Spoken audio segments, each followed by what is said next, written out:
ibigay. Po pagkakataon sa ating po beloved Sir Valentine. Praise the Lord. Amen. Praise the Lord. Bless you po sa ating elder, beloved Brother Oliver Bukat. Palakpan natin ang malapay ng Jesus. Lahat tayo sumigaw na praise the Lord. Hallelujah. Pinakamataas sa pagpupuri, pagpapasalamat na ukulaman po sa ating pinakamamahal na Panginoong Hesus lamang. Ganito po ang pagpapaabot, dobling paggalang, respeto sa ating mga magulang sa Panginoon, ating mahal na pastor, Evangelista Willie Estrada Almeda, beloved Assistant Pastor Lina Comon Almeda, and to the whole beloved Almeda family. At sa bawat isa na narito, may beloved co-workers, sa buong pamilya po namin, sa lahat ng nag-set up, mga instrumentalists, at ng choir members, sa lahat ng individual na narito, isang mapagpalang oras po sa ating lahat. Palakpan natin ang malapay noon. Sabi nga ng Nehemiah 8:10, the joy of the Lord is my strength. Pag napapagalak natin ang malapay noon, hallelujah, tayo po ay lumalakas. The joy of the Lord is my strength. Galak ng Panginoon ay kalakasan. Ang tanong, mga minamahal, ang malapay ni Jesus kaya ay natutuwa sa ginagawa ng sanlibutan ngayon? Hallelujah. Ang sagot, ang malapay ni Jesus ay natutuwa sa ginagawa ng mga Kristiyano ngayon dahil sila ay nagpupuri sa ating dakilang Diyos. Anong sabi ng Proverbs 17:17, a cheerful heart is good medicine. Kapag ikaw ay masayahin, mabuting gamot sa puso. Kapag ikaw ay pumapalakpak, anong sabi ng siyensya? Yung mga nerve endings sa yung mga daliri ay nagiging aktibo. Maminamal. Kaya sabi ng 47:1 ng awit, inyong ipalakpak ang inyong mga kamay bilang tanda ng pagpupuri sa mahal na Panginoon. Anong ginawa ng mahal na Panginoon? Hallelujah, sa Josue, sa versikulo 1 hanggang 27. Pero hindi natin babasahin lahat, mga minamahal. Noong unang panahon, sa aklat ni Josue, mga minamahal, anong sabi ng mga military engineer ng mga panahon na yan, ang kanilang mga pader ay invulnerable, impenetrable, hindi mapapasok, hindi matitinag, hindi magigiba, hindi mauuga, mga minamahal. Nung panahon ng Bronze Age, mga minamahal, tama sila. Kaya ang ginawa ng malapay noon, anong ginawa ng Diyos? Binaypas niya ang physics. Inactivate niya ang terrifying acoustic frequency that turn massive stones into dust, mga minamahal. Anong ginawa ng malapay noon sa panahon na yan? Nagmamalaki ang mga sinaunang tao. Mga minamahal, sabi nila ay napakatibay ng bato. Noong unang panahon, yung bato ngayon, tumatakbo, pagulong-gulong. Mga minamahal, anong ginawa ng dakilang Diyos sa pader ng Jericho? Yung Jericho ay sikat. Walls of Jericho. Premier fortress, kuta. Mga minamahal, hallelujah, ay kinakailangan pasukin ng mga Israelita noong panahon ng ancient world. It wasn't a village, hindi siya simpleng village. It was an impenetrable military machine designed to crush any invader. Meron silang double wall, mga minamahal, para hindi sila mapasok ng mga sumasakop, mga minamahal. Hallelujah. Its double stone wall were so thick, napakakapal, that people built houses on top of them. Anong ginawa ni Josue? Joshua had no siege engines. Wala siyang makinang pagkubkob. No battering rams. Wala silang maihagis na mga tupa. And a conventional siege of starvation. Sila'y magugutom kapag sila'y nakipaglaban sa mga kawal ng Jericho. Would have taken years. Tatagal ang ilang taon, matagal na panahon. Leaving Israel exposed to counterattack. Matatalo ang Israelita. Basahin niyo po yan sa Josue 6, Joshua 6. But God didn't give Joshua human tactics, walang human strategy. He gave him a radical protocol of obedience and high-level acoustic warfare. Bakit sinasambit, binabanggit yung acoustic warfare? Dahil meron silang gagamiting instrumento para matalo yung mga taga-Jericho. Anong sinabi, mga minamahal? Sa loob ng 6 na araw, millions of Israelite soldiers surrounded the city in terrifying total silence. Silensyo sa loob ng 6 na araw. Mga minamahal, sila'y tahimik. Sila'y nakikita ng mga taga-Jericho. Ano kaya ang ginagawa ng mga Israelita? They are surrounded. They surrounded the city in terrifying total silence, carrying the Ark of Covenant. Buwat-buwat nila, mga minamahal, yung Ark of Covenant, andun ang mga batas ng Diyos, 10 utos ng Diyos, 613 Torah laws, mga minamahal, buwat-buwat nila, na yun ay bawal hawakan ng ordinaryong Israelita. Mga minamahal, imagine the psychological horror. Inside Jericho, watching this silent procession day after day. Mami naman, hindi ito yung ginagawa ng simbahan na lumilipot, buwat-buwat, bit-bit yung kanilang mga ribulto. Wala po yun sa Biblia. Ang buwat-buwat ng mga Israelita ay Ark of Covenant. They didn't understand the strategy. Hindi nila maunawaan. Pero kapag inuutos ng Diyos na ikaw ay sumunod, isang tiyak na bagay, merong gagawing malaking bagay ang mahal na Panginoon sa buhay mo. They didn't know the frequency was being tuned. Inaayos na pala ng mahal na Panginoon. Minimix na niya, mami na ini-equalize niya na yung gagawin niyang plano. On the 7th day, after 7 laps, the silence broke. The priest blasted the shofars, yung mga sungay na mga rams, na mga tupa, na mga kinatay na baka, yun yung ginamit nilang napakalakas na pantunog, panghuni. And the entire army released a unified, guttural military war cry. Modern physics call this harmonic resonance, mami naman, matunog na pagkakaisa. The combined precise frequency of the holy horns and millions of voices struck the specific molecular structure of Jericho's stone walls. Anong ginawa ng mahal na Panginoon? Baka kanina pa ako tuloy-tuloy na nagsasalita dito eh. Hindi natin nakuha. Basahin natin sa Ilocano. Josue 6:17. 16:20. Ket naarami di maikapito adaras. Idi adagiti papadi. Ibig sabihin po ng papadi sa Biblia, hindi po yung mga pare sa bagong panahon ngayon. Sila po ay mga saserdote ng Diyos, high priest of God, mami naman, pinag-unida dagiti tangguyog da. Ani Josue kinunana kadagiti tao, agriyaw kayo tati apo, inted na kada kayo ti ili. Palakpan natin ang malapay noon. Anong sabi ni Josue? Magkaingay kayo sapagkat ibinigay na ng Diyos sa inyo ang bayan ng Jericho. Palakpakan natin ang malapay noon. 20. Iti kasta dagiti tao nagpukaw da. Sila'y humiyaw, sila'y sumigaw. Kaya bakit tayo pumipiyok nakakasigaw, namamalat nakakasigaw, kakapuri, para maabot natin ang maluwalhati ang ating pinakamamalapay noon. Hallelujah! Anong ginagawa, mami na mahal? Nawasak hanggang sa naging abo ang mga bato. The massive fortifications imploded. Yung implode, ibig sabihin sumabog yung loob ng mga bricks, yung mga ginawa nilang brigada. Mami naman, kumbaga sa mga hollow block sa loob. Mami naman, hindi nanggaling sa labas, hindi nanggaling sa explode. Dahil ang mga Israelita ay wala namang sandata. Grabe, binaypas ng Diyos ang pisik at siyensya. Ang Diyos mismo ang kumilos. Palakpakan natin ang malapay noon. Hallelujah. God didn't just break the wall.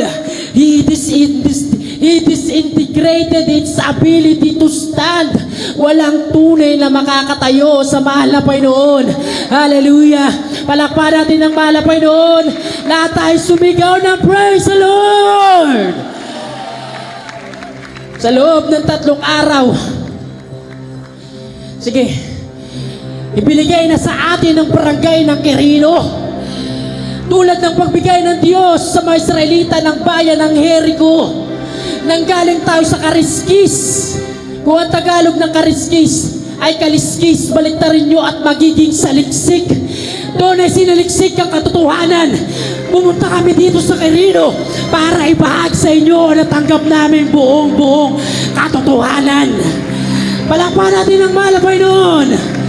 Lahat tayo magbigay ng malakas na papuri sa mahal na Panginoon, ang mga pader ng pagsubok, pader na problema ay bababagsakin ng mahal na Panginoon. Palakpakan natin ang mahal na Panginoon. Ano bang napakalaking pader na problema kayang babagsakin ng Diyos? Ano mang napakalaking pader ng sakit at karamdaman, hallelujah, hallelujah, ay kayang lutasin ng ating mahal na Panginoon. Hallelujah, palakpakan natin ang mahal na Panginoon. Hallelujah. Till the walls fall down. Blood Sister Girl, ni Mananang, hallelujah, praise you.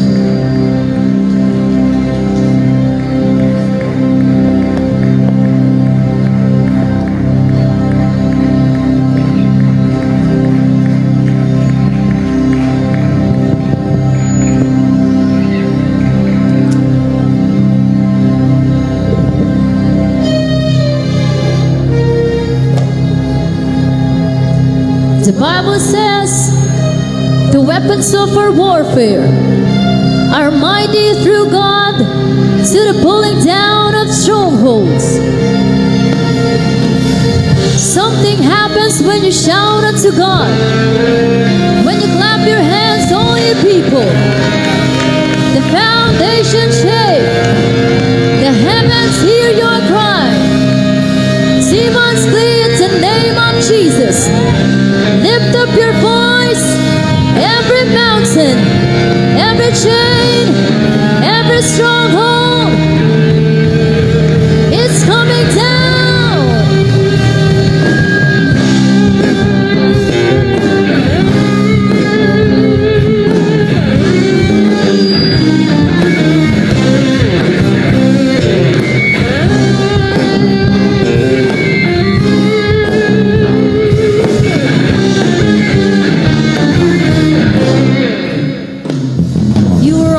God, you are mighty King, you're my sword and shield, you are my strength, and this one thing, I am confident, you will fight for me, you are my defense, I will not back up, not back down, stake my claim, stand my ground, shout for joy till the walls fall down. Praise until the walls fall, till the chains break. Praise until the enemies under my feet. Praise until the walls fall, till the chains break. Praise until the walls fall down. Praise until the walls fall, till the chains break. Praise until the enemies under my feet. Praise until the walls fall. I will stand my ground till the walls fall down.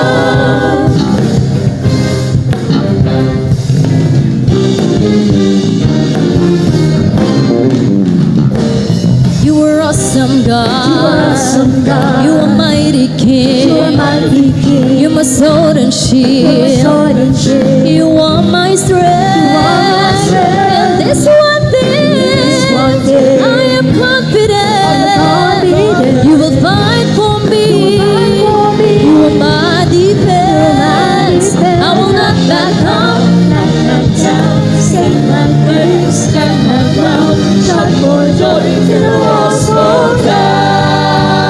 And I will praise until the walls fall, till the chains break. Praise until the enemies under my feet. Praise until the walls fall, till the chains break. Praise until the walls fall down. Praise until the walls fall, till the chains break. Praise until the enemies under my feet. Praise until the walls fall. I will stand my ground till the walls fall down.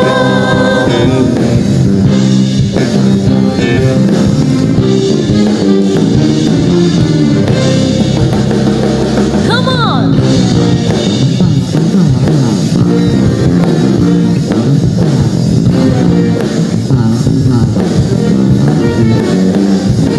I will not be defeated, I will not be destroyed. Praise is the weapon, but the battle is the Lord's. I will not be defeated, I will not be destroyed. Praise is the weapon, but the battle is the Lord. I will not be defeated, I will not be destroyed.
chains break.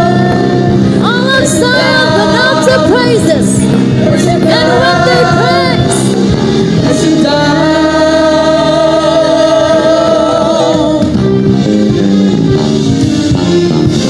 hallelujah, hallelujah.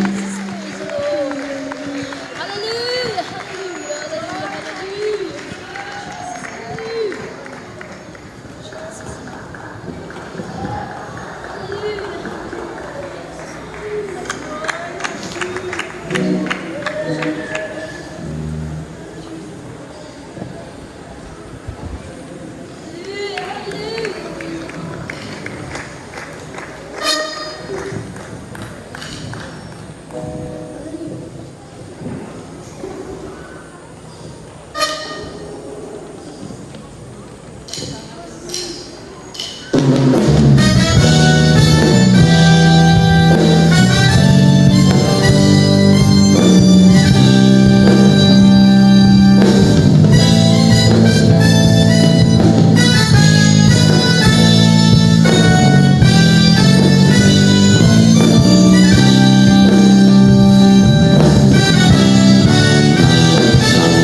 You are not a God created by human hands. You are not a God dependent on any mortal man. You are not a God in need of anything we can give by your hand. That's just the way it is. You are not a God created by human hands. You are not a God dependent on any mortal man. You are not a God in need of anything we can give by your plan. That's just the way it is. You are God alone. From the hills and began, you are on your throne. You are God alone. And right now, in the good times and bad, you are on your throne. You are God alone.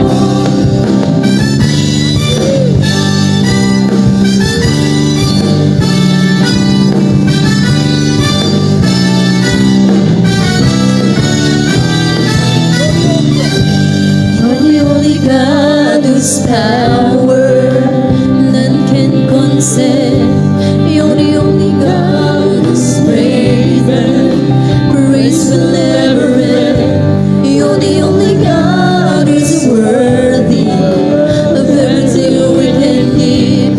You are God, that's just the way it is. You are God alone.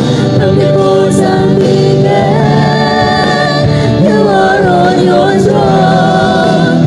You are God alone. And right now, in the good times and bad, you are on your throne.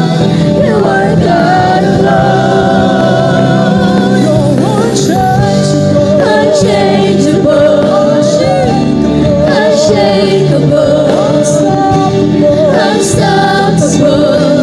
That's what you are. Unchangeable, unshakable, unstoppable. That's who you are. Unchangeable, unshakable, unstoppable. That's who you are. Unchangeable, unshakable, unstoppable.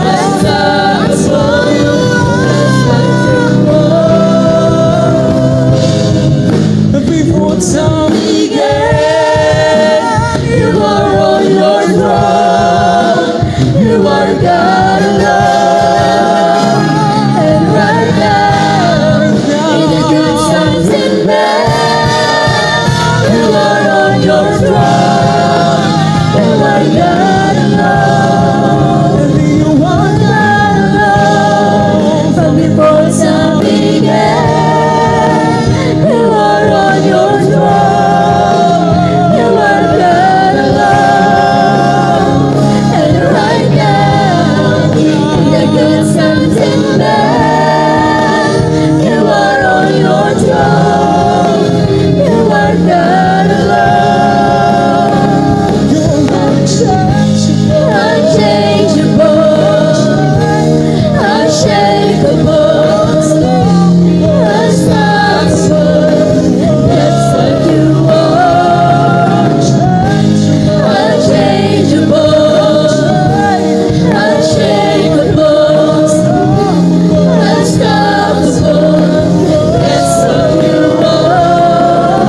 began.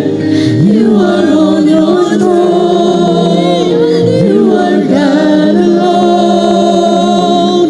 And right now, when the good times in bed, you are on your throne.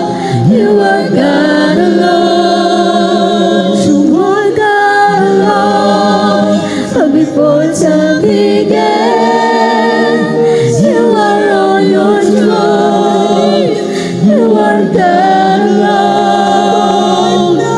And right now, when the good times in bed, you are on your throne. You are God alone. You are God alone. From before time began, you are on your throne. You are God alone. And right now, when the good times in bed, you are on your throne. You are God alone. You are God alone. From before time began, you are on your throne. You are God alone. And right now, in the good times and bad, you are on your throne. You are God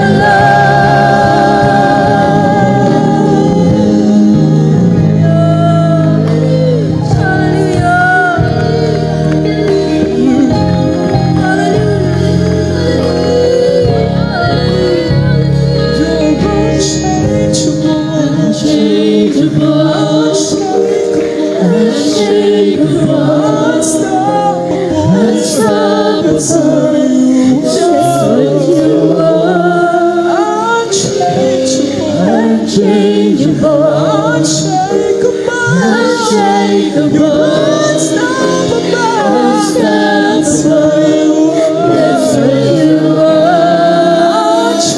Unchangeable, unshakable, unstoppable.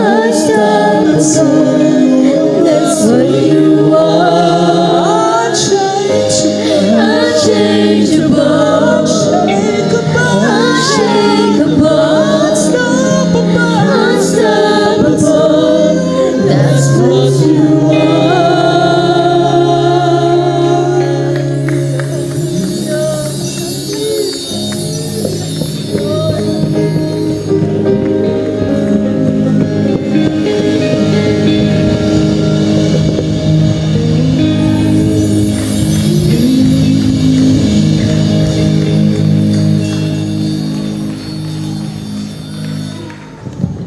Amen. Praise the Lord. Palakpan natin ang wala pa ng shoes.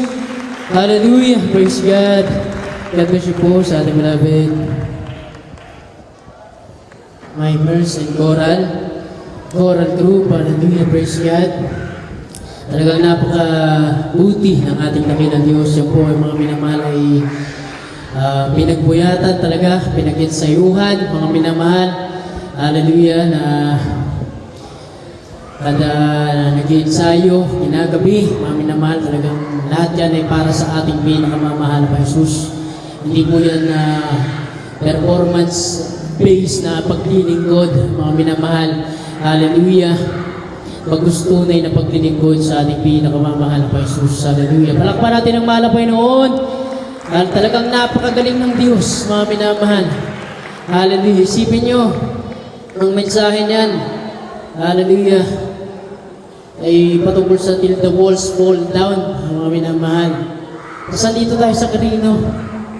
Hallelujah. Ano pang meron sa Quirino? Whole seam, paggawa ng simento, mga minamahal. Hallelujah, praise God. Yan, napakagaling talaga ng ating dakilang Diyos. Hallelujah. Palakpan natin ang mahal na Panginoon. Tayo po'y tuloy-tuloy na, mga minamahal. Hallelujah, praise God. Ang muling magpapatotoo po, mga minamahal, ating beloved Sister Catalina. Praise God. Maganda pong susunod bila Sister May Ann Abina. Amen.